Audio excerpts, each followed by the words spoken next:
Hello, everybody, and welcome in to Fire Pod with me, a Twin Peaks podcast friendly to the first-time viewer and the rewatcher alike. I am your rewatcher, Colton Robertson, and I am joined by the first-time viewer, Joseph George. What's up, homie? Oh, what up, what up? Always a pleasure to be here. Oh, and it's always a pleasure to have you. Today we are discussing Season 2, Episode 5, titled The Orchid's Curse. It was written by Barry Pullman, directed by Graham Clifford, and originally aired on October 27th, 1990. So it's been a little bit. How are we feeling about the Orchid's Curse here, buddy?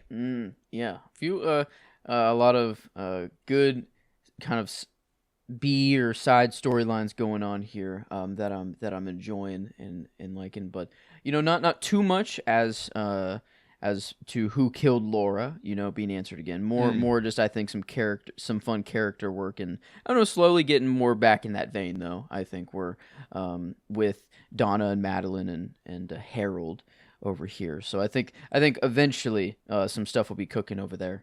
But yeah, just another. Oh man, I don't know. I'm loving.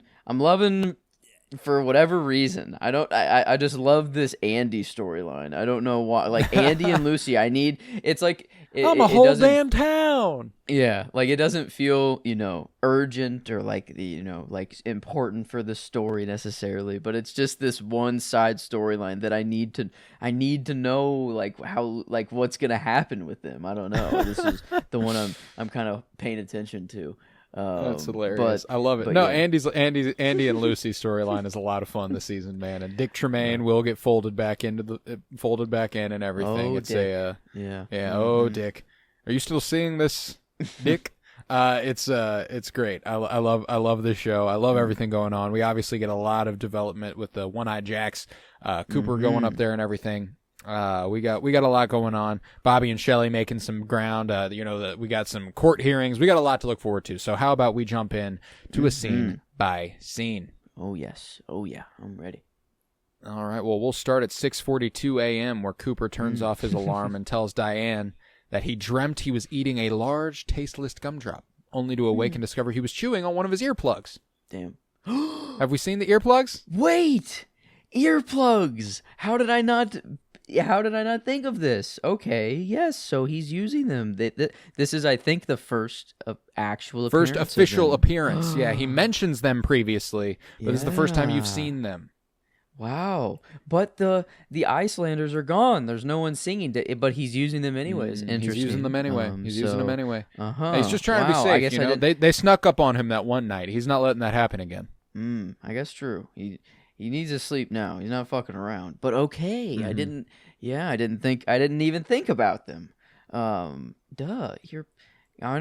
Yeah, it still doesn't. I don't even seen them, man. I don't know. I don't know. I don't. There's not much going for Diane. Diane could be real, could not be real. You're still not sure there. I get it.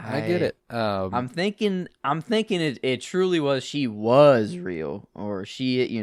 I think she was. I don't think she's truly fantasy.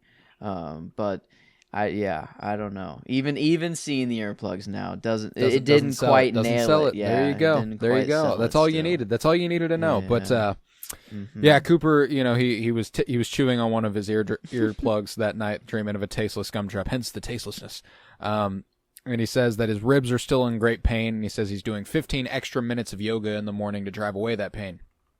And then while doing a headstand, he finds Aubrey's note under the bed, and he says, the giant was right. I did forget something.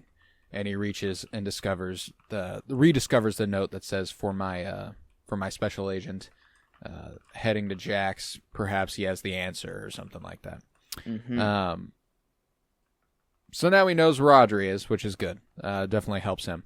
But later on, Hawk reports to Harry that 2 retired school teachers live next to the Palmer's old place, and that they have no memory of a gray-haired man living next door. And he says, well, that's good. Thanks for doing that work. Keep an eye out for the one-armed man. We've got to find him. And then Lucy approaches and tells Harry that she will be visiting her sister and her new nephew for a couple days, and she's happy to help the new can-do girl because sometimes the can-do girls can't. Oh, yeah. I feel like, was this her way of being like no, don't let me leave. Like, tell me how important. Like, or there's I don't know. There's like, a little bit of something there. Yeah, she's not sure if she wants to commit to this or anything like that. And you know, I think it is kind of delaying her going down. You know. Yeah, I don't know. This was, I don't know, actually, and not to get the answer. Like, I don't know. Yeah, we don't know. Is this baby still in the picture? Yeah, I know. Yeah. We're not sure. We're not sure. But because as we know now, Andy's a whole damn town. It could be Andy that is the father all of a sudden again, which is important. Yeah. He lets out a fucking. I mean, dude. I love when Harry looks at him and just smiles and nods. Yeah, he's like, yeah. Because what could that mean? What? I'm a whole damn town. Sure, Andy. If you know Andy, like even if you know Andy and you know he's, I don't know, he speaks in this way, I still don't think you can figure out what this No, means, you're not parsing that. You're not parsing that. That's not something that you're just going to be able to. Oh, your semen works. You know, like I don't know. I think that's not. Coop kind of looking at him when he walks in, and Harry's like, "Don't ask. I don't fucking know." But. It's then that Cooper walks up and tells Harry that he knows where Audrey is. And elsewhere at the Johnson home, Tim Pinkle, that's the character's name, explains to Bobby and Shelley the workings of a harness to move a man from bed to chair. Tim Pinkle. And, you know, it gives him a little bit of a tough time. Yeah. They have a tough time figuring out, thrusts Bobby about, and Bobby's like, hey, honey, how about you go ahead and grab this man a nice little drink? And he pins him against the wall. He's like, hey, man, I need this to work. This has to be okay. He's like, yeah, it should be okay. It should be fine, you know, all this stuff. And Shelley says that the hearing for Leo is today. And they walk on outside ready to, you know, kiss and such, and you know, all their plans are hot and heavy as per usual. And Pinkle swings back and forth in the chair, unable to stop it as he is in the chair and has no access to the button. And it's very, very funny. One of those classic Peaks comic beats where he's just swinging, hitting the walls on either side of the thing. Like, hey, Bobby, I need help. I can't, Bobby. So that's the idea that Bobby and Shelley just went out to fuck outside and left Pinkle, crazy name, love the name, left Pinkle in the chair, stuck, just swinging back and forth. And that's, I don't know, that's just awesome. Too good. Surprisingly, Too good. This is where my shot of the episode comes from. I don't know. There's this very intimate shot of Shelley and Bobby just looking at each other. And just Shelley just looking up into Bobby's eyes, and they're just piercing down each other's souls. I don't know. And it's their chemistry is never really. I never really question it. I don't know. They always do a pretty good job. They are. They're really, really good together. Dana Ashbrook and Matt Shinomic. They know how to make it seem like they are in love. You know, they do a really, really, really strong job with that. So that's never something you really have to worry about with their storyline. And wow, Pinkle though, that's incredible. Pinkle, Pinkle. Tim Pinkle. Tim Pinkle. Tim Pinkle. He's some guy who sells this shit. It's funny that he has a name. I don't think he's ever in it again. So that's good. He's just trying to help out with some good old insurance. You know, sometimes you got to hit it. Sometimes you got to hit it. You know, it's like a woman, we say down at the machine place. Wow. Wow. What a.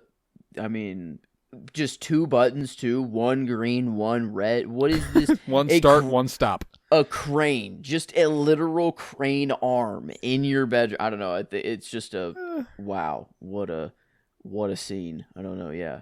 Incredible. It is. The show is getting a bit more sitcom-y. I don't know, or like there is a lot more. Yeah, things there's a lot more like. Well, and it's because and they need it. You know, the show is getting increasingly. I mean, like I said, it's longer this season. It's a lot longer this season, so they have to supplement the main dramatic storyline with some, you know, other drama is going on. But a lot of the side stories are pretty funny. Obviously Andy and Lucy, Shelley and Bobby, and what they're trying to pull off is inherently funny. You know, like they're like a shitty version of Bonnie and Clyde. You know, they're like, what if Bonnie and Clyde were fucking stupid? It's good. I enjoy it. You know, like the one thing that, I mean, you got Nadine who still thinks she's 18. Oh my God. They're all the side stories right now are pretty light. And everything that is dark pretty much directly ties to what's happening with the investigation. There's not really a side drama story. It's all kind of, every side story is kind of funny. But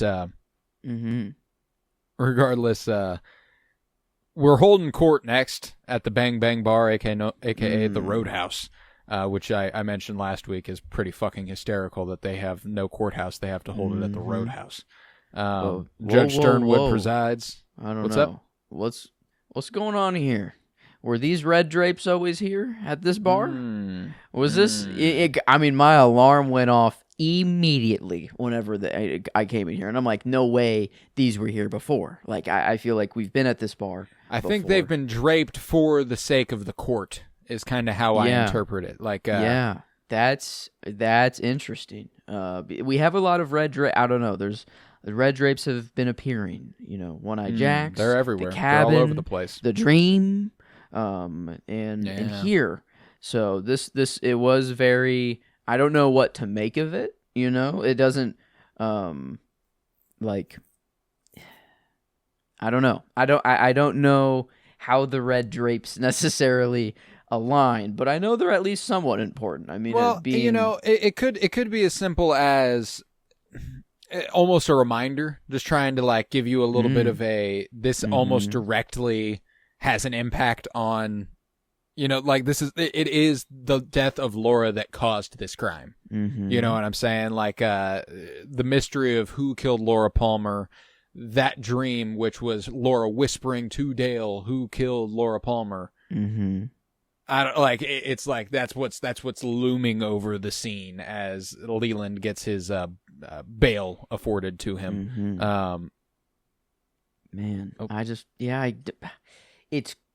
I mean, with all the theories I can spin and I feel like I can have so many different pathways. There's not one with these red drapes. There's not like, I think it is just kind of like a visual language sort of thing. On the right track or like the path, I don't know, like sort of like just a, not literal, that you have to be in a room with four red. I don't know. It's just like whenever there are red drapes present, it's then, important. It's stuff to pay attention to. Yes, you know, I don't know. Yeah, but it feels like there's something more there. I haven't quite figured out the what's the little man called? Is that the man from another place? Man from another place, and then Laura, but not Laura, but Laura's cousin. But Laura, you know, it's like Laura, that. But also, but the man from another place's cousin, not Laura's cousin.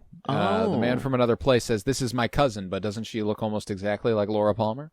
His cousin? Wait, that's what he says. Yeah, that's what he says. Oh God, yeah. There's still. I mean, I am in shambles trying to figure out that fucking dream. That dream is definitely very hard to decipher. But, and again, not to be taken entirely literally, as we've seen. True. Yeah. But you know, regardless, we will proceed with the hearing, where the district attorney urges that Leland be held without bail due to the grave nature of the crime, the premeditated aspect of it, and the fact that he has been witnessed to be incredibly unstable since the death of his daughter. Yeah. It's like, you can't really argue that. Yeah, kind of valid, yeah. And then Harry stands up. He's like, all right. They're like, all right, let's hear on behalf of the defense, Sheriff Harry Truman. He's like, hey, Leland is a pillar of the community. Everybody knows him. He's well-liked, well-respected. None of us can know what it's like to lose a daughter the way Leland did. And that's kind of all it takes. It's pretty understandable. The judge is like, yeah, I'm going to go ahead and release Leland on his own recognizance. Go ahead and, you know, we're going to make sure that Sheriff Truman knows where you are at all times, kind of, you know, you're doing regular check-ins, everything's, you know, but we don't really expect that you're going to be doing this again. You know, it feels like the one time you killed the guy you thought killed your daughter, and we don't think you're going on a murderous rampage or anything, so. Well, I'm not in that boat, at least for me, at least Leland's reaction that considering he has here. We haven't actually found the killer either. You know, they're pretty confident it wasn't the man he killed. So he did they tell Lee, like, I forgot whenever they were talking to him. Did they tell him like that he wasn't even the man?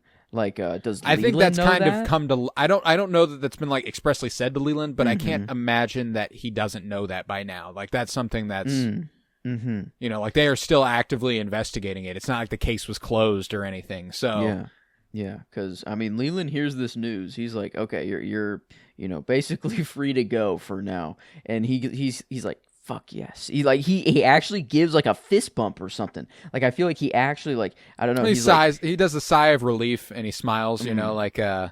I mean. I feel like he's just ready to go get the actual person. At least that's the only thing in his mind. He's like, oh, I fucked up. He's like, I fucked up, and I'm already going to get in trouble, so I might as well go kill the actual Might as well go ahead and kill the actual killer. Yeah. I'm going down hard, is what I see. That kind of paints Leland in a pretty good light, too. He's like, I'm just going to kill my daughter's killer. No matter what, that's what I plan on doing. Yeah. He's like whoever killed my daughter, they're dying, okay? I already fucked myself. I'm done. Might as well kill this guy. Damn. Yeah. Oh my God. What? I don't know. This is kind of crazy. I've never thought this before. But what's the TV show that comes on every now and then, and it Invitation to Love. Yes, Invitation to Love, and the good old one where it's like, yeah, I'm gonna kill myself. My daughter doesn't, whatever. Yeah. I don't know. Did Leland actually commit suicide or maybe attempt to? And this is why his hair. I don't know. Like he died. Like homie died, and this isn't. Oh, even and there's Leland. a new Leland. Yeah. Yeah, because that transition phase still hasn't really been explained, I just kind of have accepted it. I'm like, yeah, the dude's just kind of, he lost his daughter, and he's just kind of going a little insane, but how the fuck, like, the gray hair, the white hair, it's usually like you're touched by like the dead or like, I don't know, like it's something sort of thing, so like, I feel, I don't know, I've never thought of, he has been acting very differently, but it felt like it was Leland. It was like he turned a corner because he accomplished, killing the person who killed his daughter. So he was like, yeah, happy day, all that good stuff. Mm-hmm. But come on, get happy. His hair turned white before that, which is interesting. No, it didn't. Oh, really? It was the night after. He killed Jock. And then he woke up the next morning with white hair. I like that a whole lot more than that. He didn't try to kill himself. That he just literally touched death by like the act of killing turned his hair white. I like that a lot more than him killing himself. And okay. But maybe this act alone and like this transition is. It is like the dark force or what, like Bob, whatever. Like Bob has almost taken advantage of him. Yeah, like it is still Leland, but much more susceptible to Bob's the influence of Bob. Yes. Yeah. Okay. So, I like that. Yeah. Like where does Bob's influence? Like is Bob just all evil? Like anytime anybody has an evil urge, is it Bob? That's kind of what I'm operating as Bob as right now. He feels just kind of like evil incarnate. The ever presence of evil. Yeah, I get it. But it is another interesting little detail during this proceeding though, is whenever Leland officially gets bail, Ben just immediately dips. Yeah, he does. He's like, oh, okay, cool. That's all I needed to know. Like, he's like, that's all I'm here for. I mean, I guess why does he give a single fuck about Leo? I guess Leland is his lord. Does Ben still want Leland dead? Is he still just like fuck? Right? Was did he ever like really want Leland dead? Yeah, exactly. There's all sorts of. It's hard to say exactly where Ben's head is at, Maybe he doesn't want to be present for the Leo proceedings because he did hire him to do the thing. To burn down, to burn down the mill and stuff. Maybe there's something there. I don't know. Yeah, but at least the show made it a focus to be like, no, Ben is leaving right now. Like he's like, okay, he got what he wanted, or that is, but yeah, I guess I don't really have a good reason other than maybe he did only care to know what happened to Leland, and maybe it is to save himself a little bit, just to be like, well, it's better if I'm just not around, when they're talking about thing I was involved in. A thing I had direct impact on, yeah. But I don't think anyone makes that. I don't know. I don't think. No, I don't. I don't think it's. I don't think it's. Would make, yeah. Yeah, exactly. Or something, but yeah, that I didn't really put too much weight on him leaving right there. No, I mean, like, I don't particularly either, but they do emphasize it, which I did feel was of note, especially considering there are more proceedings that happen immediately after, which is why it was particularly interesting. But we'll go over to the Meals on Wheels program where Harold opens the door for Donna, and there's a beautiful shot here where the door opens directly on the Meals on Wheels like tin, and then the camera pulls out. She steps into the room. It's good. It's good looking. And she offers to share her life, to be a part of his living novel if he lets her read Laura's diary. And Harold's like, an interesting proposition. Perhaps I might. Agreeable, but yes. I will do this as long as I can read it to you. Yes. You know, not it is not to leave this room. And you know, she agrees to this, which I would not have. I'm like, I don't know what you're gonna fucking say. You know, like you could be making shit up. I want to read it. You know, yeah, that's kind of weird. Yeah, it's like, well, can I like see what you're reading, or are you just going to read me the book? Yeah, it is a weird way to say. I don't trust. That. I mean, obviously, after the end of this episode too, it's hard to trust Harold. But you know, like this is not something that feels authentic. You know, like I have to read it to you. Yeah. What do you mean? Like why? Yeah. I think Donna's plan was just to take it no matter what anyways. Yeah. I think she's like, well, I'm leaving with this no matter what. She even tries to here before long. Yeah. So I think she doesn't really care. But it is interesting, this back and forth that she's, you know, like, do I care for him or do I not? And like, I do just want the diary, but like, she does feel like also bad, she's growing a soft spot for Harold a little bit. He, you know, like he is. Even though he is obviously unwell, it seems like he's generally well-meaning. You know, it doesn't seem like he's a actually bad guy. He's just not doing well. Yeah. But yeah. So Donna. Go ahead. Cooking. Sorry. I don't know. There's some cooking in there. I don't. Yeah, and I haven't quite pieced it together, but no. At least this storyline here with Harold and Donna. At least this was the strong, kind of. I don't really feel like it's a side story. Like I feel like this is kind of developing into the main story. Like this will become very, very important if it isn't already. Like that is kind of funny. I've always kind of viewed. Yeah, I guess I did say there are no, you know, B stories that are dramatic. It's because I have always viewed Donna's story as part of the main story. You know, like anything concerning Donna, Madeline, James.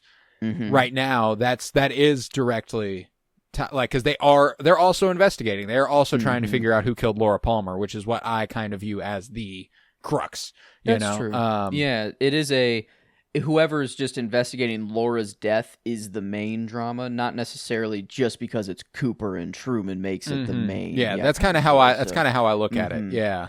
But that's the main story, you know, and Harold, there are a lot of characters doing it. Harold felt like Donna and all of them have always felt main, but Harold felt like, oh, okay, well, I don't know what we're kind of doing. He is growing to feel like he is a part of definitely part of something a little bit larger now. But Laura Flynn Boyle, yeah, she's, I don't know, she's at Donna, man, yeah, this episode, I don't think it was kind of. I couldn't really think. One of those easy ones where it's like, she's the performance. She's the performance this week. It's definitely, it's that good. And like they go back to, I think, Harold's house like 3 times. I'm pretty sure. Like it's this interaction. She comes back one more time herself, and then back again with Madeline. I think. It is 3 times. So yeah, a lot of screen time for Donna this episode, and I was not, you know, I'm okay with it. She's she does incredible, dude. Yeah. Laura Flynn Boyle is so good as Donna, and this was definitely one of her stronger entries in the show so far. Yeah. This, I don't know, Harold. I'll have to still figure him out. I don't know, and I'm glad at least this bookshelf mystery has been solved. I was thinking it was a fucking he does a tunnel little knob thing. Yeah, shit. no, it's just hidden back there. Yeah, bro's just got a little secret compartment. But yeah, no, it was I don't know. If there is a B, in air quotes storyline, it is definitely become the main.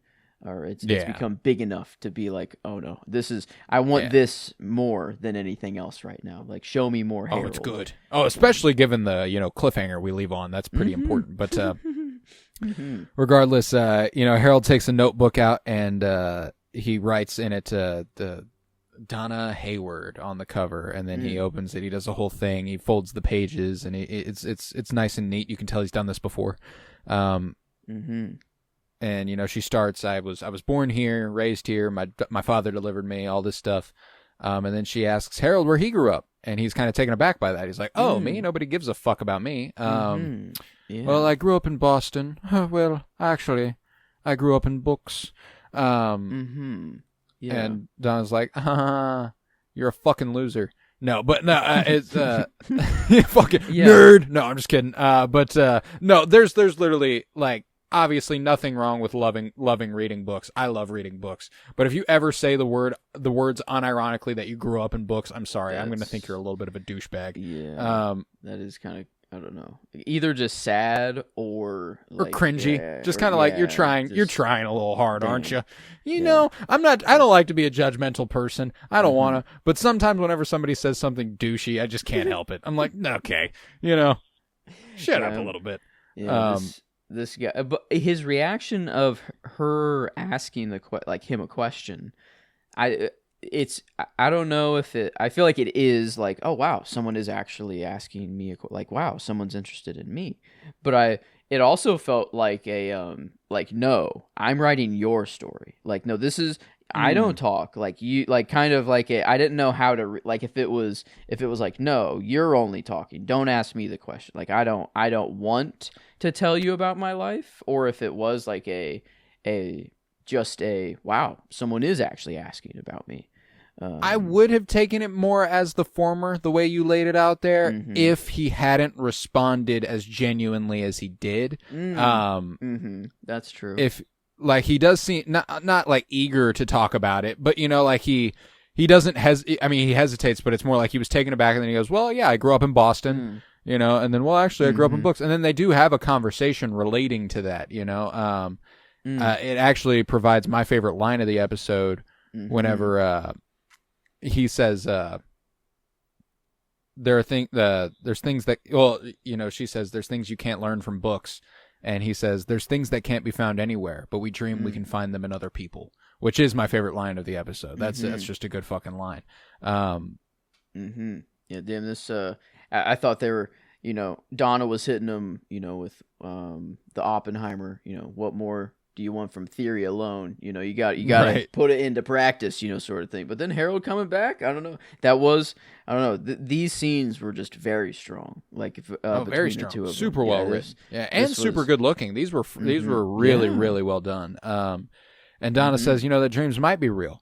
And then she playfully takes the diary and she's like, maybe I'll just read this outside. And Harold's like, no, don't do that. Please don't do that. Oh my God, don't do that. And then he chases her outside. His hand reaches the sunlight, and he collapses. He seizes.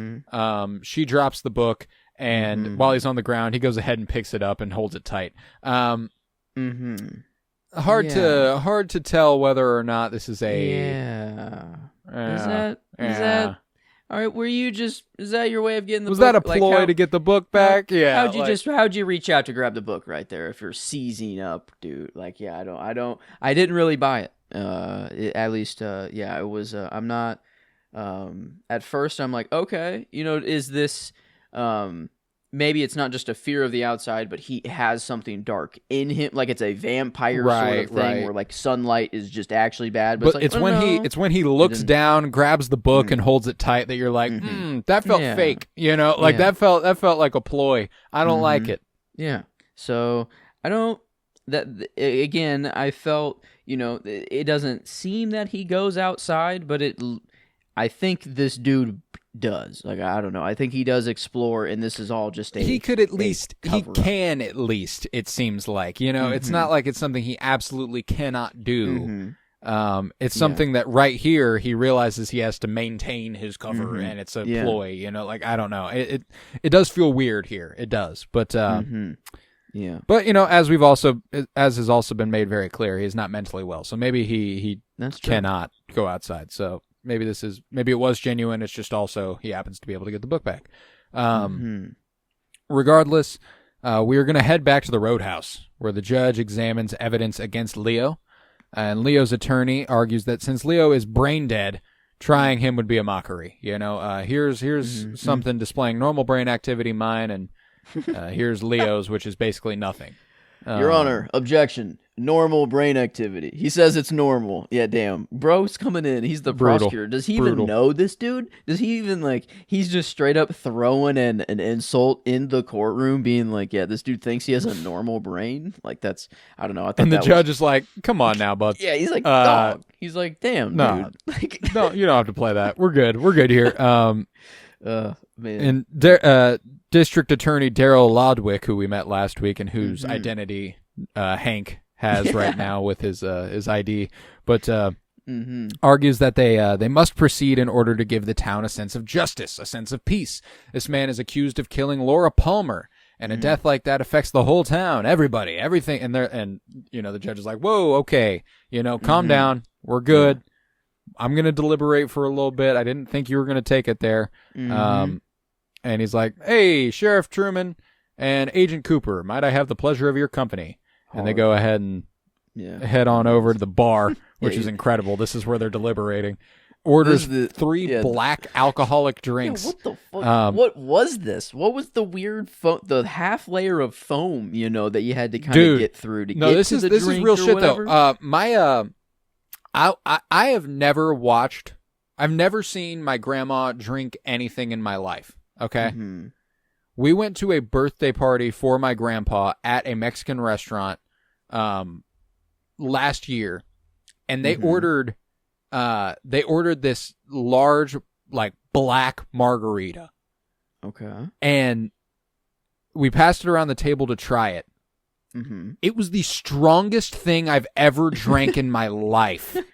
And my grandma fucking downed this thing, okay? It was nothing to her. She didn't make a fucking face. Wow. She didn't, every family gathering ever, not even a glass of wine or anything. And she seemed fucking fine. I was like, what the hell, Grandma? So this is, I kind of view these really strong alcoholic drinks. That's why Cooper hesitates. I don't think we ever actually watched Cooper take a sip. He kind of looks at it. He's kind of like, I'm not sure. And there's kind of something weird about the way Kyle MacLachlan plays it, almost like he might have a history with alcohol that's not good, hard to tell. But it doesn't get brought up. I'm not even saying this as someone who knows stuff. It's just weird watching him kind of observe this drink and not really ever do anything with it. I don't know if it's because he just wants to maintain a clear head or what, but no, regardless, it seemed there was a focus on it a little bit because he wanted to try it, but then the judge interrupted him right when he was about to take a sip, and then he had to put it back down, and then it was and he's looking. I don't know. I was kind of watching him the whole time. He's observing it. It's a strange thing, but the judge pulls them aside and is like, "All right, I didn't think he was going to press on the murder of Laura Palmer. Is Leo our man? Cooper, is Leo our man?" And he goes, "No, sir, I don't believe he is." And he's like, all right, Harry, what's the temperature of the town? Do they want a lynching or do they want a trial? And he says, I think they want the right person to be brought to justice. And he's like, all right, well then I'm going to deem Leo not competent to stand trial and recommend that he be sent home as soon as it is medically possible. And Sternwyn asks Cooper, how long have you been here? 12 days? You're fucking kidding me. You're kidding. It hasn't even been 2 weeks. Yeah. It hasn't even been 2 weeks. We talked about this. We literally talked about this. But we overshot the estimate, though. Yeah. I think we'd guessed it had been 2.5 or 3 weeks. It's crazy. This is insane. An insane 12 Well, and that's days. absolutely why they put it in there, too, by the way. That's 100% why they said, how long have you been here? And he goes, 12 days. And then, cut to Shelley and Harry talking. It's absolutely a little fucking A. No goddamn way, But regardless, that when they return to that conversation, Sternwood, he's like, yeah, it's beautiful out here. How you liking it in the neck of woods? Yeah, it's good. Da, da, da. He's like, tells him to keep his eyes on the woods. They're beautiful, but they're strange. Yeah.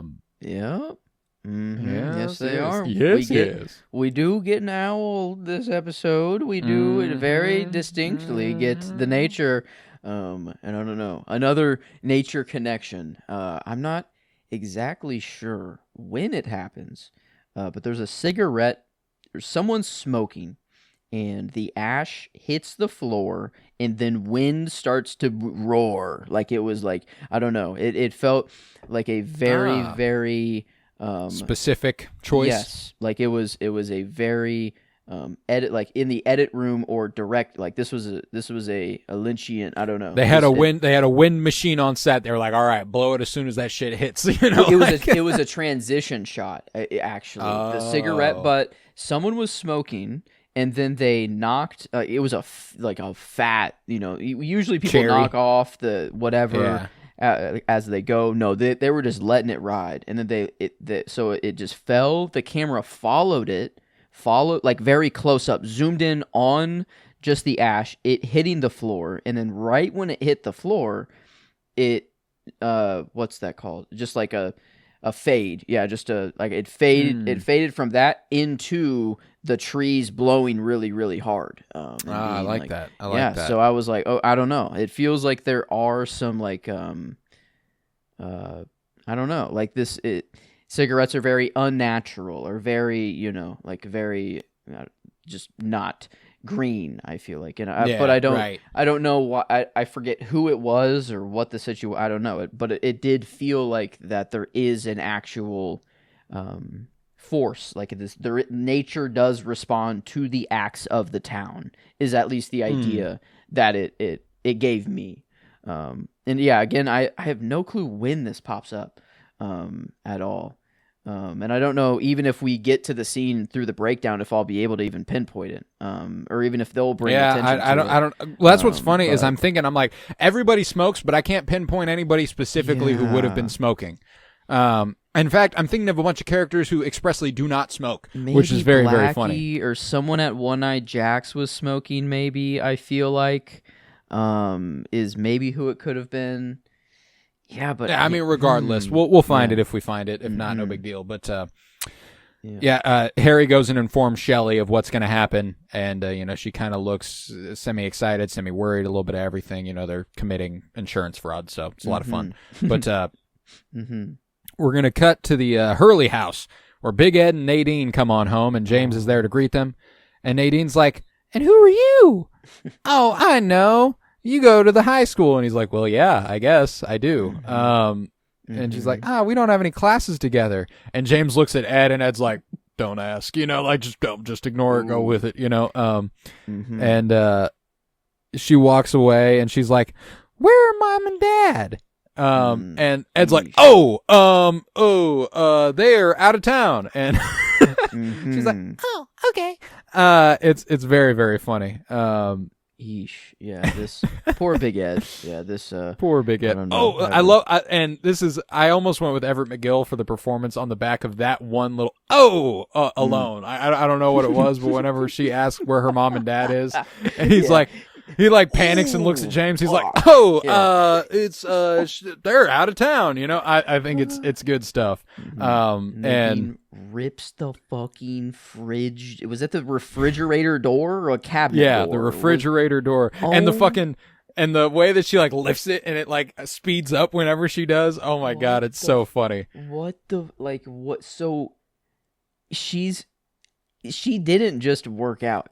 I don't think this is just her in the living room with whatever the fuck exercise machine she had. Remember it was Dr. Hayward who was like, she's producing more adrenaline than we've ever seen. Right. That's right. Yeah. Yes, she's pumping adrenaline like crazy. All the time. All the time. She is just pumping adrenaline. What is she doing?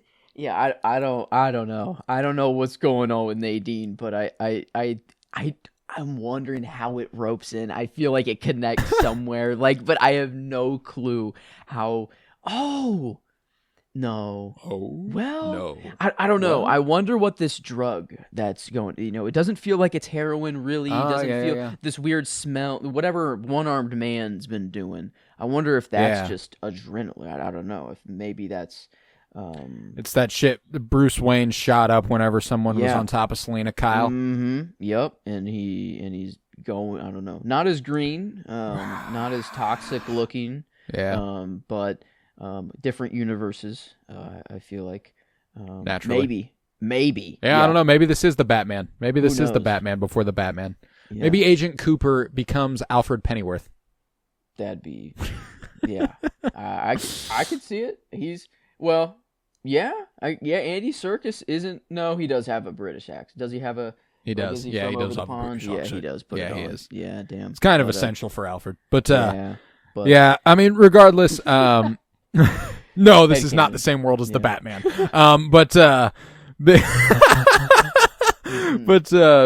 Big Ed says that James is like, have you considered taking her to Dr. Jacoby? And Big Ed's like, actually, Dr. Jacoby's in Hawaii recovering from his heart attack. Nice little tidbit of information. Dude's literally out of town.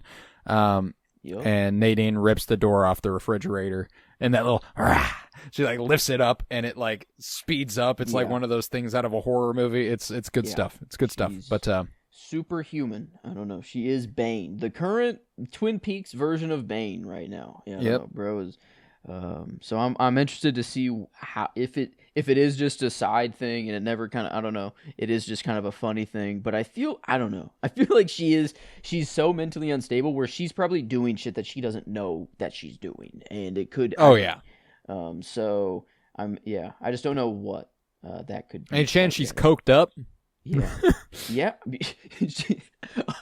It is just straight coke. Yeah, she's the tester, or I don't know. She's like, all right, Nadine, let's see if it's the real deal. Come on in, and when she, I don't know. Whoa, yeah. Like she's going nuts in there. But we'll cut to the Great Northern, where Ben enters his office to be met by Mr. Tajimura. This is the mysterious man we saw standing in the corner like that little shrunken version of Keanu Reeves. Yes. Accompanied by a valet right after being told that he was here by Louis. He makes a bigger offer for the Ghostwood development project and says that Tokyo Bank is ready to move immediately. And he gives Ben a check for $5 million. Okay. So Mr. Tajimura, not to be fucked with. Mr. Tajimura's got the bankroll.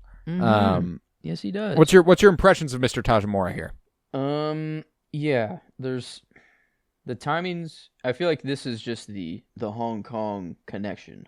But I don't feel like he is. He feels like he's the top of the ladder, but I don't know. I feel like there is still someone above him for some reason. I feel like we've heard about this like Mr. Eckhart. Yes. Yeah. That is. Oh, that's true. Yeah. So definitely. But I don't know. I feel like maybe they are the same. I don't know. Like this is I don't know. The dynamic is weird because he gives off the impression that he doesn't answer to anybody, that he is calling all the shots, that, here's $5 million, dude. Like, yeah. But there's also something kind of like phony. Yeah. Like kind of fake. Mm-hmm. He knows something is going on in the background. There's something else moving in the background, not just this. This isn't the only part of the deal, or I don't know. Like right. There's something else going on. And it's weird though, because like you're bringing up that Mr. Tajimura could be a part of the Hong Kong story, and very reasonable assumption, but you also have Josie. Josie and her, she says it's her cousin, who's like, we got to sell the Ghostwood, like, we got to sell the estate. You got 2 days, like, we got to go home, So, like, what's the... Is there like internal strife in the Hong Kong underworld over there? Like, I don't know. It's weird. There's a lot going on. Josie and them want to sell. They want to leave. They want to get out while Mr. Tajimura is trying to buy. Like, give me that. He's like, yeah, for a price that you can't turn down. Like you were. Yeah. Okay. Huh. Yeah. Okay. Very strange. Very strange. But we'll get more Mr. Tajimura in the weeks to come. But definitely things are heating up with that storyline a little bit. But elsewhere in the hotel, Hank walks down the hall of the hotel, Bobby following him, avoiding being seen. And then Cooper comes down the hall playing with the duck call. And Hank enters Ben's office. I loved this series of shots, too, like Hank walking and then Bobby walking and then Cooper walking. It was good stuff. Hank enters Ben's office through like a little secret door and watches him bow goodbye to Mr. Tajimura. And Hank warns Ben that Cooper is on his way. And the receptionist announces a call from Jean Renault, asking if Ben is ready to play. And just then, Cooper enters, and Ben's like, "You cutting it close?" He's like, "Is that our call?" He's like, "Yep." He's like, "Then I'm fine, you know? Like, I got here in time, didn't I?" And Ben asks to talk to Audrey, and Jean says that can wait, and instructs Ben where to leave the money. Go here, turn left, go there, 5 miles, 6 feet to the left, 4 inches down. And Ben shows Cooper the briefcase of money and serialized denominations as they were instructed. And Cooper tells Ben to stay near a phone. I love how quickly he's like, "Yep, all right, got this, bye. See ya." He's like, "I'm actually not doing this at all. I'm going straight to One-Eye Jackson, breaking her out. So it doesn't even matter what you say to me." $125,000. Appreciate it. Yeah. What does he do with this? Where does he put this? Does he just? I don't think he ever even brings it. I think he just. I mean, like he's too honorable, man, to just yoink it. He's definitely going to do something with the money that's either returning it or something. But he never brings that money anywhere near One-Eye Jacks. I didn't think about where the. Yeah, okay. So he's got it. Oh, yeah, I don't know. Maybe a back to the people. You know, he's a donation he's a Robin to Hood. the Bookhouse Boys. He's like, "Here you guys go. Here's a mistake. I happened upon this. I happened upon $125,000. That's a lot of schema. That could do a lot in the Twin Peaks town. It could be used very, very effectively. But Ben instructs Hank then to make sure Cooper and the money are delivered. And to bring back Audrey, and if possible, the money also. Cooper won't be coming back. And he then looks in his desk drawer and looks at the $5 million check and goes, $5 million. Not bad for a day's work. And it's a pretty good day. It's a pretty good day. Probably more money than I'll see in my life. But not a bad day for Ben. But Maddie and Donna elsewhere examine a floor plan of Harold's home. And Donna explains how to get Laura's diary and says she will signal her with a flashlight. We're making little plans here. We're planning on how to infiltrate Harold there. They're going to do it. They're going to try. So we got that going. And then up at One-Eye Jack's, John practices with a wrist blade as he and Blackie eat fresh food. I like that he says it too. He's like, "Agent Cooper, thank you for the money." He's taxi driver or fucking, but not. I mean, that was a gun, right? That was a gun. Yeah. So I'm like, this knife can't be that reliable. Like, what are you going to cut his wrist a little bit? Yeah, this is a fucking Assassin's Creed thing, and it's like you gotta.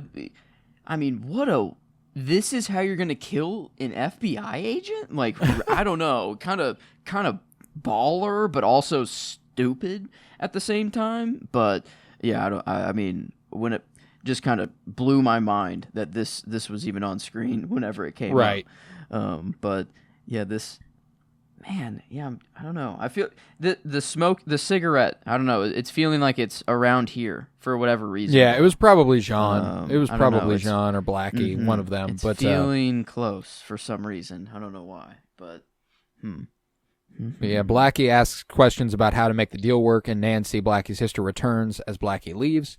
Nancy says that she has waited long enough for Blackie. Like, it's over. We got to do this now, kind of. They've got plans going, obviously, and obviously Blackie doesn't make it out. So good stuff coming. But we'll go back to the station where Andy is working the phones. He's got Post-it notes everywhere, all over the place, some on his body. And the office is just covered. And he calls for the results of his semen analysis, and. You know, he had something. So that's what I have? That sounds awful. No, it's what you had. I had it. Yeah, the doctor says you're not just a few guys on a fishing trip. You're a whole damn town. I love town. the idea that Dr. Hayward had to tell, like in the notes, to write it like you will have to explain it to him in this way. You can't just tell yeah, like you will have to tell him this is what he had, but then he won't understand it. You'll have to tell him that he's a whole for town. Brennan, Andy.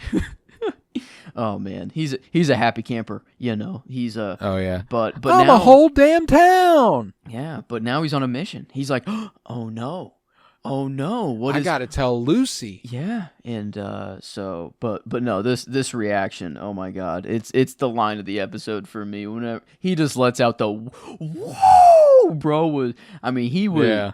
This might be the happiest moment of his life. He legit, I don't know. I've never seen him. He's like, happier. I could be the father of Lucy's child. Like that's what's cool too, is that it's not just like, oh, cool, I could have kids. He's like, no, I very possibly could be having a kid with this woman. Like that's cool. I'm a whole damn town. But forgot to say, bro's a fantastic artist too in the courtroom. Oh yeah. Like bro was drawn. The side. Maybe of show Leland, a little bit more face. Yeah. He's like, oh, it's a good idea, Sheriff. Thank you.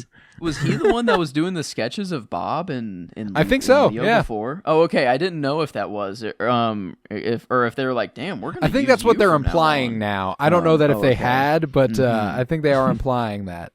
But yeah, Andy's. He's a man. He's got many. I don't know. I feel like he's got other talents that I don't know about. Dude's good. He's good. but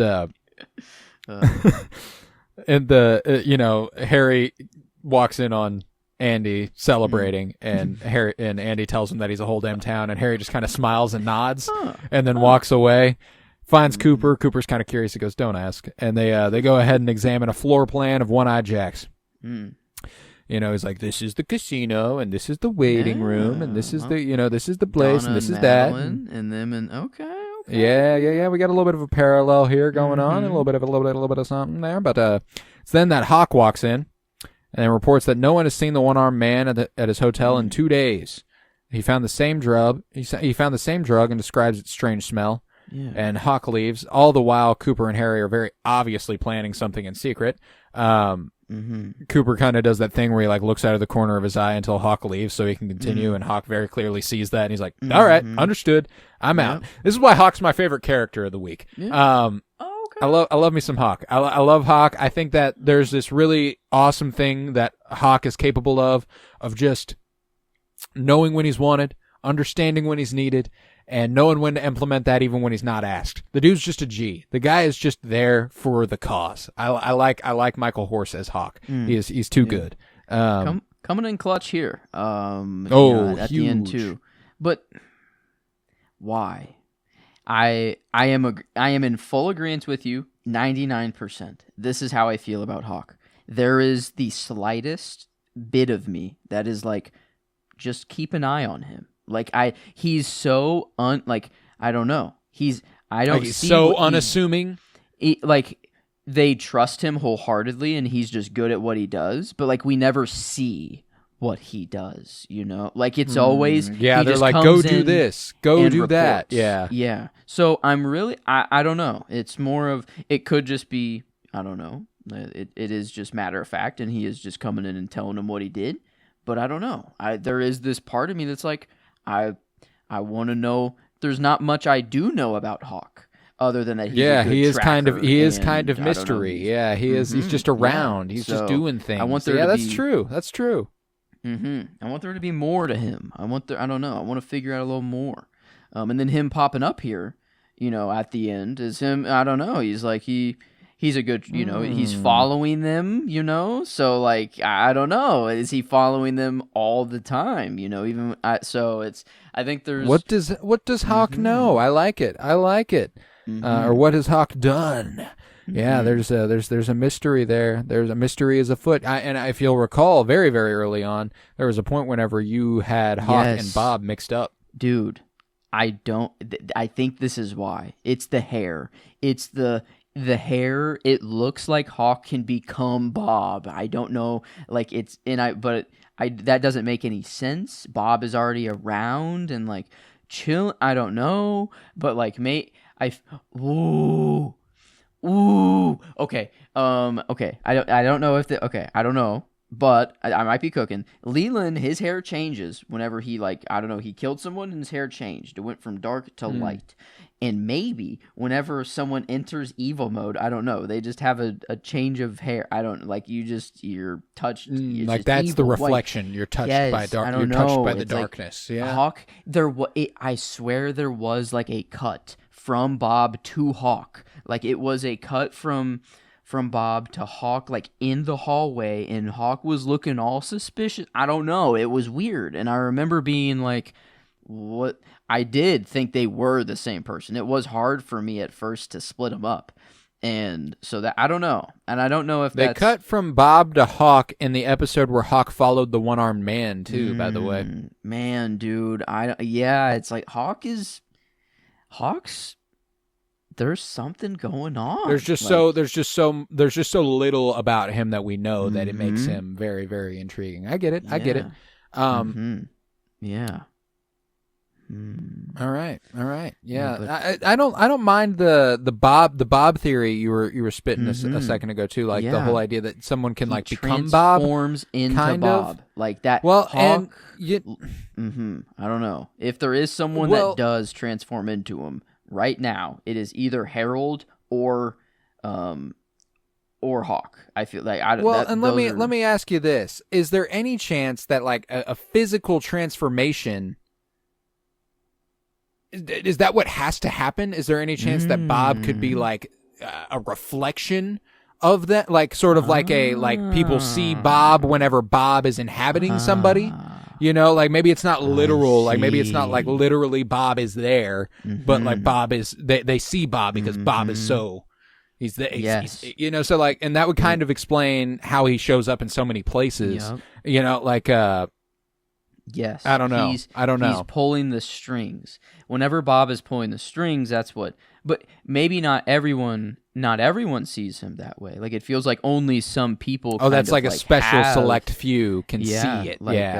And because as of right now, it's really only like Cooper, Madeline, Laura, Sarah.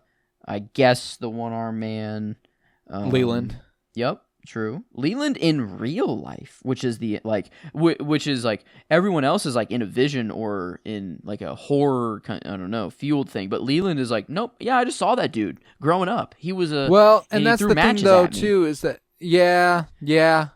So that's I don't true. know. Like the interaction with the physical plane is interesting. But never mind.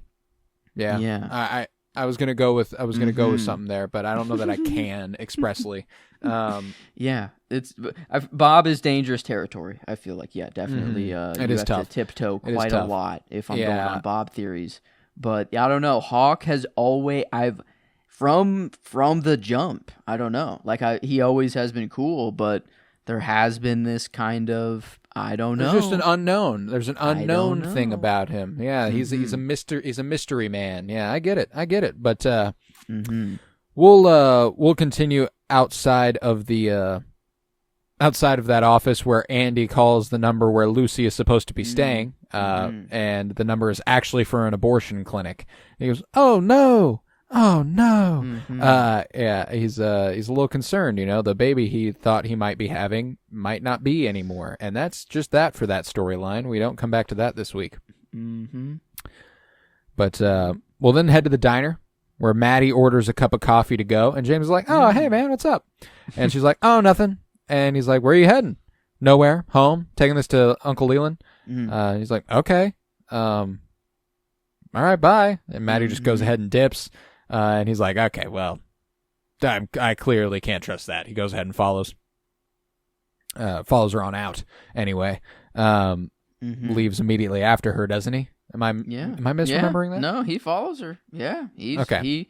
He pays for his food and he storms out that door. He walks on out. Okay, I thought so. I wasn't sure if I was thinking of something else, but yeah, right. Like James has to be there. Yeah, he's spying on the. Okay, shit. Wow, that wasn't clocking for me because they didn't show like another person sneaking around. They didn't show the voyeur. Yeah. Okay. James is there. Which does that does give us a little bit of hope for the next week then anyway. But Maddie watches Harold's house through the bushes, which is my shot. Whenever she's looking through, like you see her through the bushes and her eyes are lit up and she's like holding the coffee cup to her lips and stuff. I don't know. I really like it. It's a good looking shot. And I love Cheryl Lee. I don't know what it is about Cheryl Lee. Just like when she's on screen, it's similar to Kyle MacLachlan for me, where she just defines Twin Peaks a little bit. You know, like every time I see her, it's just like, you are the essence of this show. So I just love looking at her. But Donna inside is giving Harold a memory, this is my scene, by the way. She and Laura were 13, wearing tight short skirts to go to the roadhouse. And they met some men, Josh, Rick, and Tim, who were about 20. And the girls left with Rick to party. Sorry. Tim Pinkle. Sorry. Tim Pinkle coming back around. No way it's fucking Tim Pinkle, but sorry. No, Tim Pinkle's a little older than 24. But at the time, right? This would be whenever Donna was 13. Donna was 13 about 4 or 5 years ago. So never mind. Okay, but fair enough. Not Pinkle. But they met those dudes, and you know the girls left with Rick to party. Laura danced, and she moved her hips this way, and for some reason Donna didn't like that, so she suggested, "Let's go skinny dipping." And Laura kissed Josh and Rick, and Donna swam out, and Tim joined her and kissed her, and she never saw Tim again, but she can still feel that kiss. It was the first time she fell in love. I do love this scene. I think it's gorgeous. Again, Laura Flynn Boyle again is insane. The way she's like trimmed by light while she talks, while she tells the story, she's kind of silhouetted. Oh my goodness, fucking great scene. Harold put the pen down, bro. Couldn't even. He was like, I can't even write this. I can't even transcribe this. I've just got to take this in. He's like, I guess this is the good stuff. Yeah, he's like, I don't know, but yeah, he just. Well, I think that's the power of that story too. He's like, I will be able to remember this. Like the way you're telling it, I will just be able to write it later. It's good stuff. So Harold's like, wow, that was beautiful, and we cut away from there for now. And we'll head to One-Eyed Jack's, where Cooper and Harry creep towards One-Eyed Jack's, and as a guard smokes outside, an owl stares down at Cooper and hoots. And Harry's like, I got this. He walks up to the guard, squeezes his balls, makes him open his mouth, shoves a ball in his mouth, and then tapes it over. Dude, he's done this before. This is not the first time he's done this. What a technique. I mean, incredible. I marked him down as the character. Dude had it. Instantly. For this. I'm like, there is no one else who's getting the character for this week other than Truman. And I've only given him one performance back in season 1, and that's all that he's gotten. So I kind of know. Period?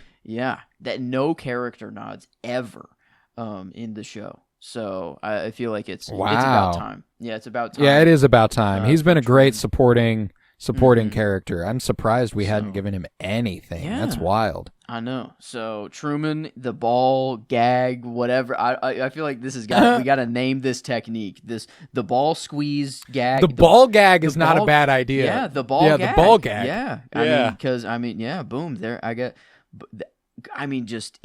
It would work on anybody. I think it's. Oh yeah. And then the way he shoves the ball in his mouth and tapes it over real quick, like it's so efficient. It's insane. Wow.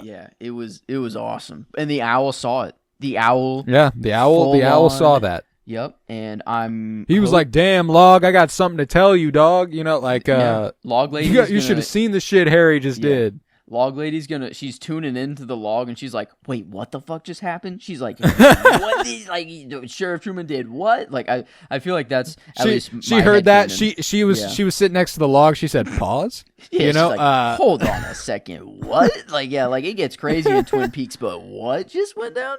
Yeah, that's at least my headcanon for Log Lady. That's super funny. That is so funny. It's her radio, you know. She just tunes into whenever she wants. But ooh, is that why Hawk is such a good tracker? Is he uses the whatever's going on in nature. He uses the owls. He uses the birds. He's got more at his disposal than the average man. Because he's somewhere around here right now. He's around. He's trailing, he's trying to find. I'm assuming he's following them, but I don't know how closely, since he is a tracker.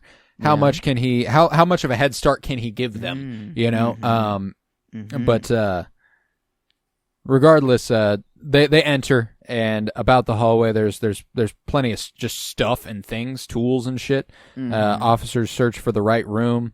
Harry sees the back of Jean and Blackie while the surveillance tape is paused on the television, and it shows Cooper. And Blackie asks John why he likes Nancy better. She's like, "What's she got that I don't?" And that's it there for now. They kiss a little bit, but we'll cut over to Smith's house again, Harold's, and Maddie continues to watch through the bushes. And Harold tells Donna about raising flowers, and they kiss gently.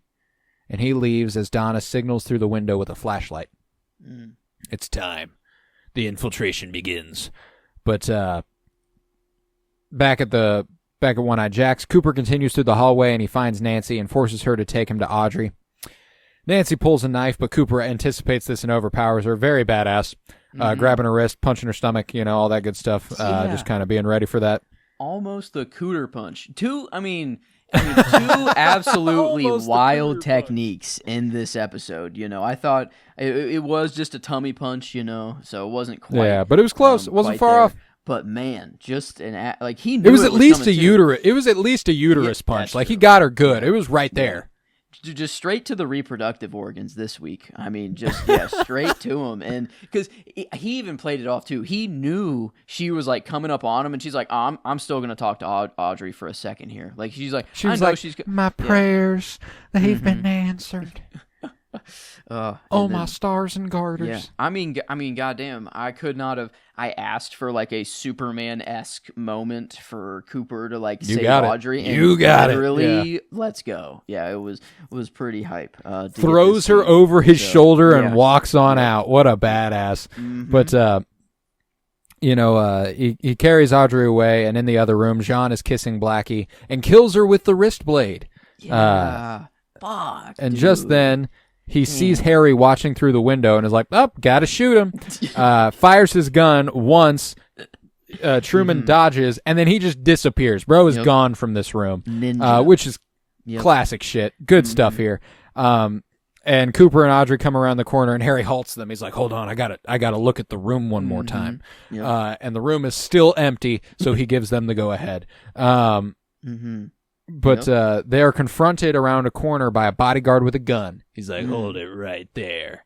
And he's stopped short whenever he and falls down with a knife in his back. That's right. Hawk walks, and I don't know if you see it, but I don't know if you saw it, but at the top of the stairs, as this guy's holding the gun, you see a dude's feet. You see a dude standing up there, and it's definitely Hawk, which is good. Okay. I did not. Yeah. No, I did not know. He's waiting. He's waiting for the moment. Wow. Throws the knife. The bodyguard goes down, and Hawk reveals himself. It's a good thing you two can't keep a secret. The four flee together. Hank calls Ben to report that the officers are leaving with Audrey, just as Jean puts a knife to his neck. And John finds the prosecutor's ID on him, and he's like, "Oh, okay, prosecutor." Yeah, that's what are you doing up here? What is this going to mean? Like, what is going to happen because of this? Does does he truly think that Hank is the prosecutor? Because, like, why wouldn't he? It's his wallet. It's like it's its ID. But does he know the prosecutor? Would he know? Probably not. So I'm like, I don't know. I'm interested as to where and how or what comes from that. And is it to Hank's advantage to lie to him and act like he is the prosecutor, or is it better for him to go, "I am not the prosecutor"? Yeah, like it might save his ass. Be like, "Hey, I'm a prosecuting attorney. Like, bro, you can't you kill me." Does that put him in more trouble though? If he is a prosecuting attorney, he's up in Canada. There's nothing really that it's just kind of like, is it better for him to be like, "I'm Hank Jennings. I'm on your side." I don't really have any beef with you. I'm just working for somebody, True. Yeah. You can't really say he's working for Ben, I guess, because I don't know, that does feel anti, at least right now. Right. Ben's side. It's off Jean Renault's side for sure, but yeah, that's an interesting detail there. That's for sure. But yeah, I guess. An interesting way to end it, of just a random kind of bodyguard showing up and just dying, and then Cooper, Hawk, and Truman just walking out with Audrey. They get on out of there. And that's it. Yeah, and then the only one to actually get caught is Hank. Out of it all. So we're in an interesting position. What does Hank do? How does Hank leverage this? What's going on? You know he's slippery. You know he knows how to talk. He's a smooth talker. The bro's a scoundrel. But yeah, we'll top off the episode back at Harold's place, where Donna tries to silently instruct Maddie to access the secret compartment while Harold gives her an orchid. Maddie finds the secret compartment, but the shelf falls, which I feel like Donna should have mentioned as she watched it happen. But Harold sees Maddie then and grabs a sharp gardening rake. He corners the girls and tells them that Laura knew the ultimate secret, the secret of who killed her. He cuts his face with the rake as Donna and Maddie scream, and thus concludes the episode. What? So Harold knows who. Either Harold knows who killed Laura, or knows that Laura knew who killed her. Which, okay. I mean, usually the people who die, I don't know. I guess unless it happens really quick and you don't see who did it, I don't know. I feel like I put that together. It implies though that Laura knew who was going to kill her. Ah, I see. Is kind of how I look at it. Like if she had time to write about it and take it down in the diary. Yeah, she knew it was coming. She knew that this person was eventually going to kill her. Damn. And is Harold in some way involved, or does he just know about it, and him doing nothing is like, that's like, damn, dude, you knew. Crime unto itself. Yeah, like you knew more than anyone, probably, maybe.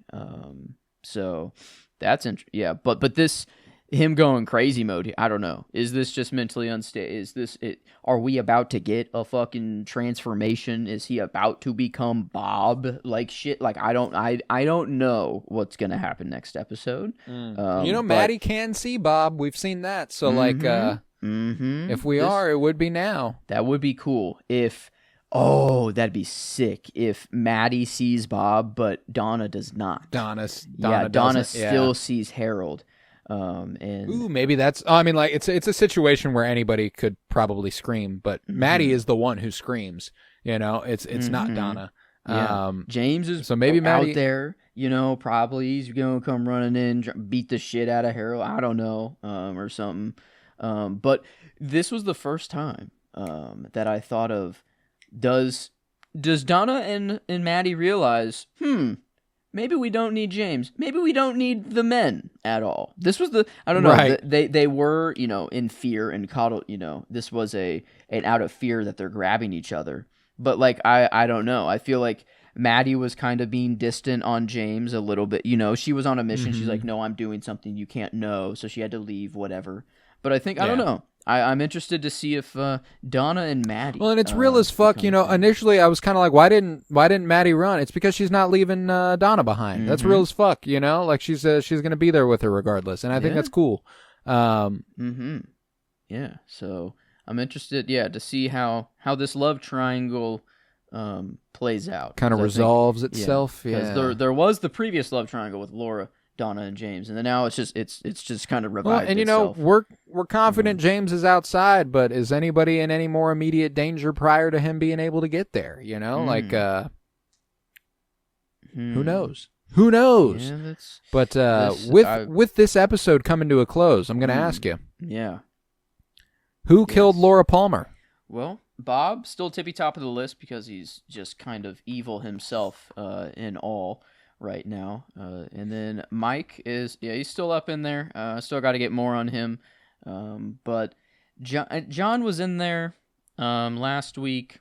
I'm feeling kind of less and less on him being involved in Laura's death for whatever. I don't know. Yeah. The more and more I get with him, just seems really distant from everything. I don't know. Just doesn't quite feel like it. I don't know. I've been throwing Ben in the box. I feel like even if he is involved, I'm getting less and less on Ben as well every week as well. So it's like Bob and Mike are up there just because they feel like they're like the evil forces. Harold, I'm still throwing in. I think Harold has some interaction maybe it's just the non-interaction, maybe it is the fact he's doing nothing and that's it, or I don't know. I feel like he might be feeding information I don't know. There's something in dark going on with Harold. And yeah, wow, I think I've kind of got it down to maybe 3 right now. It's just Bob, Mike, and Harold. Pretty much. Okay, well, that kind of answers my next question, which was that if Bob is sort of an inhabiting force, not strictly, like, maybe he does act independently, maybe it is combined with motives of an existing person, that is kind of vague, does he act on his own accord? Is he the embodiment of the evil that men do, or is he does he control or does he feed? There's kind of an interesting thing. Would your leading candidate for who did it with Bob kind of in them, as them, whatever, Harold? As of right now, it feels, Harold is at least, because Hawk is just the one that I've had this weird suspicion of turning into Bob, and he just looked, the hair is similar, whatever. But Harold feels like the one, I guess, in the leading spot for it. But even it does, I don't know. Harold feels, I don't think he was the one to really do I don't know. The killing blow is still interesting because it's not really, it doesn't feel like a physical thing that happened. Her death, it feels ritualistic or what's the word? Just non-natural. It just feels she wasn't shot, she wasn't stabbed. Yeah, she was stabbed. It was a bunch of tiny pricks, but her soul exited her body. Exhumed. Yes. And it doesn't have to necessarily be someone physical or anything like that. So Harold, it could still be him, but I don't know why. I still feel like he knows of everything, but I don't think he was the one to do the last bit of it. Still, I don't know. He is suspect number 1, but it still feels like there's another player in the game that I'm not thinking of. Yeah, because Leo, no. Everyone that I started with, is pretty much gone. It's just Bob, Mike, and Harold is all I can kind of throw in there now. But yeah, Bob has definitely become more of this, he takes over, or he will pull at your worst impulses and make you think that you're the one that's doing it, but in reality it's really him pulling the strings, sort of thing, or kind of like a cure sort of thing, a little bit like kind of inhabiting force. It's just you can't track him. You want to play with fire, little boy. No matter how much you try to track him, it's no, you can't, because it is just inside of everyone. It is like you're trying to track one man, but it's not a man. It's a force to be reckoned with. I like that. So I guess the box is it's solidified or simplified a little bit, just to Bob, Mike, and Harold, the holy trinity, or the cursed trinity of Twin Peaks right now. Bob, Mike, and Harold. Bob, Mike, and Harold. But that's what I've got right now. I don't. Hong Kong feels so distant. That just feels like it's business shit. That's not Laura shit. And I don't know. Maybe Laura is global. I don't know. I don't know what she truly was getting into, but that doesn't feel like it. I don't think that's at all related. So I think it does seem a little grand. I feel like the Hong Kong stuff is much more, Ben, Catherine, even to a degree, I have bigger suspicions for the Hong Kong stuff with Who Shot Cooper than I do. That feels like the most impactful thing that they could have an impact on. The question of who killed Laura Palmer they don't feel as involved in that as who shot Agent Cooper. That feels much more likely on that side of things. Yes. Yeah. Oh man, someone I've been forgetting about, probably because he's just in Hawaii. But Jacoby, I bet there's some. there's some, yeah, no. Jacoby, he's either just the cuck. Harold, I don't know, but Harold feels like he could be the cuck kind of guy. It's like a lot of weird people that just kind of be distant and like would not do the act, but could if Bob takes over, maybe, I guess. Okay, so right. Yeah, but I'm throwing Jacoby and I guess added him to the box actually. So 4, not just this cursed trinity anymore. But yeah, Jacoby a little bit less than the rest of the 3. I think Harold has more of an involvement than Jacoby, and Jacoby's more of like kind of in the same situation as Harold, where they knew it was happening but still didn't do anything to quite stop it, or if anything, they might have fueled it, and I don't know, and it seemed to kind of help it go along somehow, but yeah, not. It still doesn't feel like they're the ones to actually do. I don't know. Like, I'm still interested into what happened on that train. If it was in the train, is that truly her final resting place? Or it seems like it. But yeah, I don't know. There's still a lot to be figured out with Laura, and I mean, obviously, it is the show. Yeah, it is, and we've got. We've got 17 episodes left, thereabouts. 22 episodes in this. So let me ask you this: how far out do you think we are from learning who Laura's killer is? Yeah. Now it feels like like end of this season. Now I think I was like, oh, we figure maybe pretty quick, and then there'd be like a reversal or like something to get even deeper and stuff. I don't know. Now I think we're kind of far away. I think it's before they actually fully know. There's some Bob. They're going to be on the Bob trail for a long time, trying to find one guy. I think that's going to be their mistake. Is that they are looking for a guy or just one person, but it's multiple people at the whims of Bob. Okay. At the control of Bob. So you think, and this is an extension of that question. Mm-hmm. Do you think we learn who did it at the same time Cooper learns who did it? I like that. No. Yeah, maybe. I think, it feels like usually whenever the audience figures out something, Cooper is tagged along. But no, I don't know. I think this one could be, we could figure out first. Maybe we could get some Bob info or some Mike info that changes a lot of things, and yeah, Cooper just wouldn't know. So I think, yeah, maybe that. Cool. I think the end of this season would be like the people figuring out, like, but as far as the audience or us, I think that could happen potentially. That could be midway. Yeah, that could be any time. Mm-hmm, yes. Like, I get that. I get that. That could be cooking, but okay, cool. Mm-hmm. So yeah, I think that's. Yeah, the cigarette didn't. I don't know. It didn't pop back up. I don't know exactly when it would have happened, but nature. I don't know. I'm waiting for the nature drop or the owl or the log. I don't know. I need more. I need more on that side. I need them to. Yeah. I need them to investigate the woods.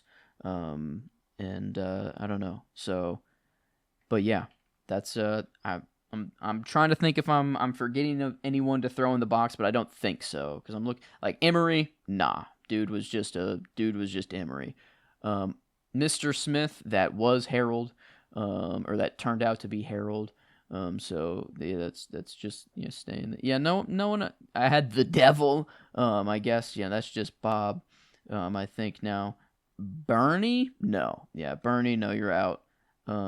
Mystery Man, that's an interesting one. If we've solved who the Mystery Man actually is, or if there still is someone out there, that I don't know. I feel like that hasn't quite actually been solved. So yeah, some people still floating, but at least right now, these are the 4 I can point to. Bob, Mike, Harold, and Jacoby. What a weird combo. Bob and Mike feeling like actual evil people that do some shit. I don't know about Mike. He feels like a recovering evil addict. And then Harold and Jacoby being these like distant, like they know what's going on, but not doing anything to stop it, sort of thing. So everyone's involved in some way, but not directly. So yeah, I think that there's I don't know. Obviously, some complexity. Her death isn't straightforward, I don't think. So I think there is going to be obviously some to it. But that's the best I can make of it right now. Okay. I think that's where I stand. All right. I'm happy to hear it. And we will be back next week with season 2, episode 6, titled Demons. Oh. Yeah, okay. Look at that. Look at that. After all of that. Yeah, so next week is titled Demons. We are looking forward to it deeply. That is season 2, episode 6. Yeah. We are currently in the midst of, this Friday we wrap up our coverage of the Mission Impossible franchise with The Final Reckoning. Damn. That is this Friday. We will be going to see it on Thursday night. We'll be discussing it Thursday night and putting out that episode on Friday morning. Available to you as soon as the movie is, so you ought to go see that this weekend on the Cinementalists. That's what we've got going, and on FirePod with me, we've got nothing but Twin Peaks for the next several weeks, and next week's Memorial Day, so there's a little holiday to look forward to. You'll have an extra day on the weekend there. That's nice, but I think that's all I've got. I've got for us. But yeah, with that, I was Colton Robertson, and I was joined by Joseph George. Thank you very much, homie. Oh, thank you for having me. It's always a pleasure to be here. Oh, and it's always a pleasure to have you. And remember to share this podcast with whoever you know that has watched Twin Peaks, anybody you know that should watch Twin Peaks. Let them know that it's spoiler-free for what's to come, but not spoiler-free for the individual episode or anything like that. So, more people watching Twin Peaks, the better. That's how I look at it. But, we'll be back next week. And again, thank you for joining us. And remember, he is Bob, eager for fun. When he wears a smile, everybody run. Oh, a new one.